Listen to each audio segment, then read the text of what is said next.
Attention, le contenu de cette vidéo peut heurter la sensibilité des plus jeunes. Vous êtes prévenus. N'ayez pas peur de laisser un pouce bleu, d'activer les notifications et de vous abonner si ce n'est pas déjà fait.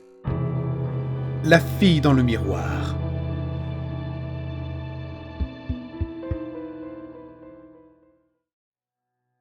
J'avais environ 13 ans quand cette histoire s'est déroulée. Je vivais dans une vieille maison à la périphérie d'une grande ville, entourée de champs de maïs à perte de vue, et de forêts denses et silencieuses. J'avais vécu là toute ma vie avant que tout cela n'arrive. C'était une nuit d'été morne et étouffante, ce qui était plutôt normal pour l'endroit où j'habitais. Mais cette nuit-là, en particulier, quelque chose me semblait anormal. Une sensation sourde et diffuse, comme un poids invisible posé sur la poitrine. J'étais rentré de l'entraînement de foot vers 18h, et mes parents m'envoyaient toujours au lit à 20h. La soirée s'est déroulée comme d'habitude. J'ai dîné, j'ai joué un peu avec ma petite sœur, puis j'ai fait un peu de musculation avant de me coucher. Je me suis mis au lit vers 19h45. Cette histoire aura davantage de sens si je partage certains détails sur moi. Je suis un dormeur agité. Je me tourne et me retourne, et je me relève régulièrement pendant la nuit. Et j'ai toujours eu une fascination presque malsaine pour l'au-delà, ou pour tout ce qui touche à la mort et à ce qu'il pourrait y avoir après. Bref, je ne saurais pas dire exactement à quelle heure je me suis endormi. Mais je n'ai pas eu mes épisodes habituels d'insomnie cette nuit-là. C'était la première nuit depuis des années où je dormais aussi paisiblement, d'un sommeil lourd et sans rêve. J'ai soudain été réveillé par un bruit étrange, un grattement sourd provenant de la salle de bain attenante à ma chambre. Puisque j'avais de toute façon besoin d'aller aux toilettes, j'ai décidé d'aller voir ce que c'était. Je pensais qu'il pouvait s'agir d'une souris ou même d'une chauve-souris, vu qu'on vivait à la campagne et que la maison était vieille, criblée de trous dans des murs anciens. Je suis entré dans la salle de bain et je n'ai rien vu d'anormal. Alors j'ai continué mon chemin jusqu'aux toilettes. Après avoir fait pipi, je me suis lavé les mains et le visage. Et pendant que je me rinçais le visage, j'ai levé les yeux vers le grand miroir suspendu au-dessus de mon lavabo. Comme j'avais encore de l'eau dans les yeux, ma vision était floue et je ne distinguais pas grand-chose. Mais j'ai cru apercevoir quelque chose derrière moi, une forme furtive dans le reflet trouble. J'ai d'abord pensé que mon esprit me jouait des tours, fatigué par le sommeil profond dont je venais à peine d'émerger. Je me suis séché le visage avec la serviette et j'ai relevé les yeux vers le miroir une seconde fois. Juste derrière moi, il y avait une petite fille, agrippée à mon corps de toutes ses forces, comme si elle cherchait désespérément à se cacher de quelque chose, à se fondre en moi pour échapper à une menace invisible. Sa silhouette spectrale, translucide et tremblante, m'a d'abord terrifié.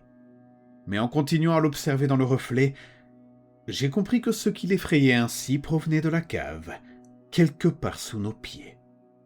Alors, je me suis dirigé vers la porte de la cave et je l'ai ouverte légèrement au début, tétanisé par la peur de ce qui pourrait bien se trouver derrière.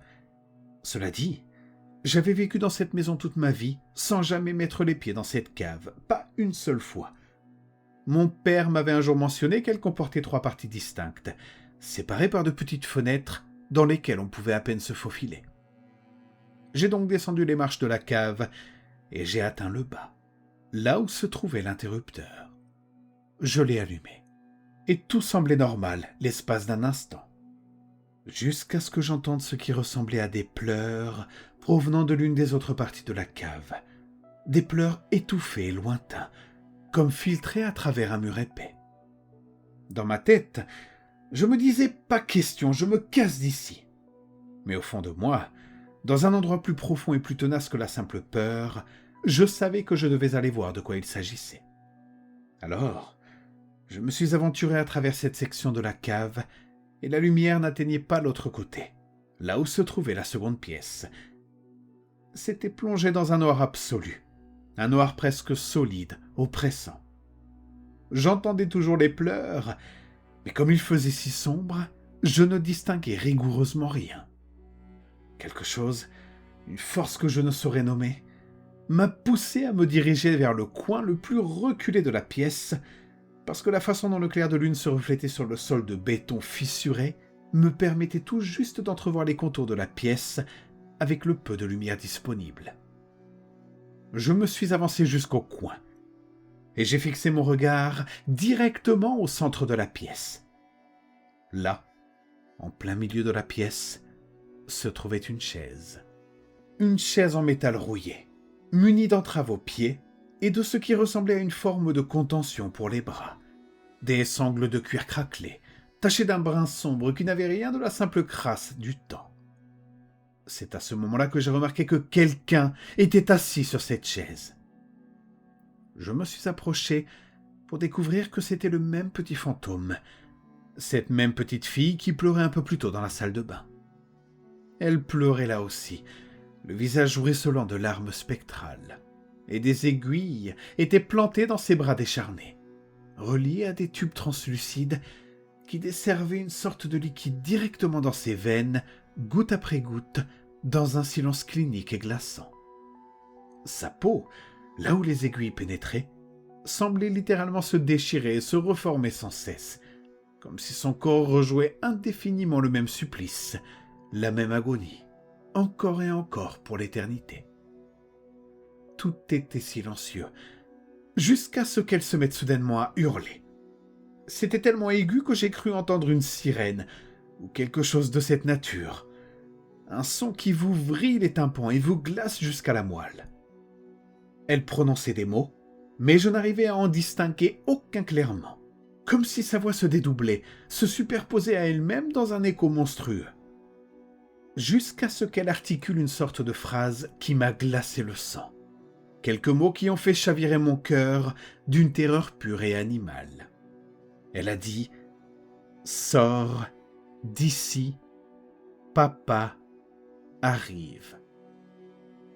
Sans même y réfléchir à deux fois, j'ai sprinté vers les escaliers de la cave, trébuchant sur mes propres pieds et m'écrasant lourdement au sol une fois arrivé en haut, le visage en premier contre le carrelage froid, sentant le goût métallique du sang dans ma bouche là où je m'étais mordu la lèvre. Je me suis relevé tant bien que mal et j'ai couru jusqu'à la chambre de mes parents en larmes, tremblant de tout mon corps. Je leur ai raconté ce qui venait de se passer. Ils sont descendus. Ils ont tout vérifié minutieusement. Je leur ai parlé de la chaise, de la petite fille qui hurlait.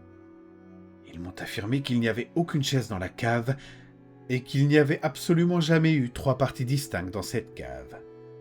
Refusant de les croire, je suis redescendu avec eux. Et la pièce dans laquelle j'avais vu la chaise n'était tout simplement plus là, comme si elle n'avait jamais existé, remplacée par un mur de béton plein, lisse et froid. « Il n'y a jamais eu que 2 parties dans cette cave !» a dit mon père, d'une voix étrangement tendue. Je lui ai raconté ce que j'avais vu et à quel point j'étais certain qu'il devait y avoir une erreur, une explication logique qui m'échappait. Mais je n'ai plus jamais revu cette partie de la cave, plus jamais, comme si elle s'était refermée sur elle-même, effacée de la réalité. J'ai maintenant 18 ans, et j'ai décidé de faire quelques recherches sur l'histoire de cette maison pour voir s'il existait un passé capable d'expliquer ce que j'avais vu cette nuit-là. Je suis tombé sur un article relatant l'histoire d'un homme arrêté en 1868 pour avoir mené des expérimentations pseudo-médicales sur l'ensemble de ses propres enfants, dans le sous-sol de cette même maison.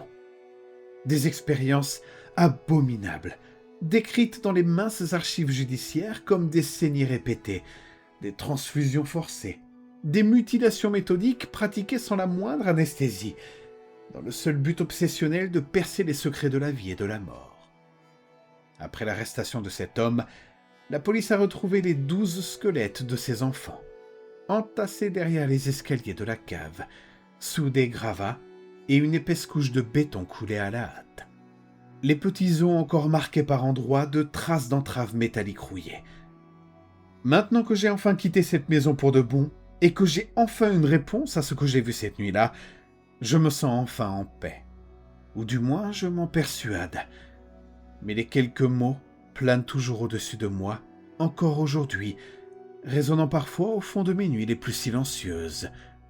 Sors d'ici, papa arrive.